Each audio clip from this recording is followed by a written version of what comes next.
Further down in the settings is email services. This might be something that you need to have someone help you set up. If that's the case, I am here to help you with this. You are more than welcome to try to set this up yourself. It is not difficult, it's just a little confusing. So you will automatically be set up in their generic email service provider. I do not suggest you keep it that way because most of your emails will not be delivered into the inbox. It is also important that you set up a separate subdomain for your email delivery. So I set up support.premiumwebsites.net.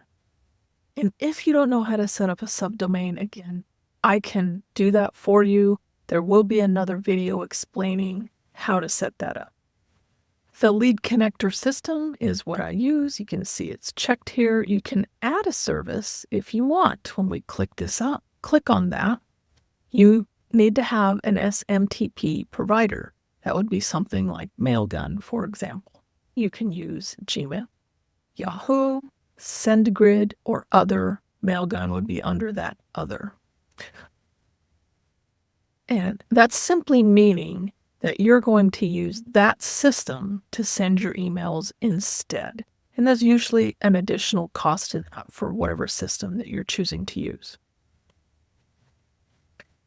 So once your subdomain is set up for this and selected here, you can see right here that it's important that you have your DMARC, your SPF, and your DKIM. It just simply means that the emails that you are sending are verified, that they come from you, you have a clean email record, and you're not going to get put as blacklisted or in somebody's spam.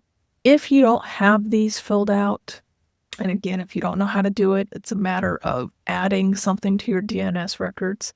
I can help you with that for your system.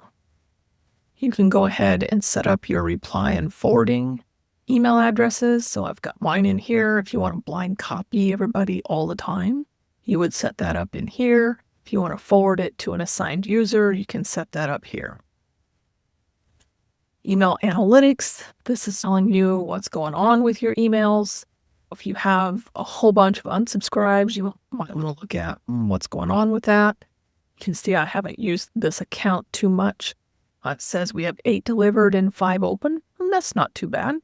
No complaint, no bounces, and no fails. That's what you want to see right down here. It's zeros on this bottom row.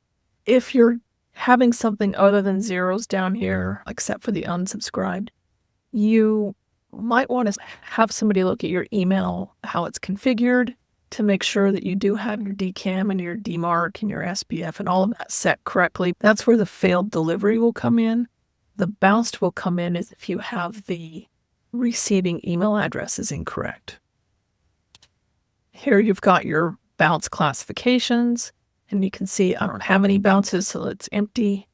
But this is how you might troubleshoot what's going on with email deliverability. This one is important. Until I connected my Google Postmaster, and this gives you specific instructions on how to do it, my email was not getting delivered to Gmail addresses. This is important. If I click View Details right here, I added the support.premiumwebsites.net into my Google Postmaster. And again, you can see it's connected right here. If it wasn't connected, then it's going to give you a path to do that. So that is the email settings. Again, there's a lot to email if it gets delivered, if it doesn't get delivered, setting up the subdomain, all of that. If you need technical help on that, please let me know.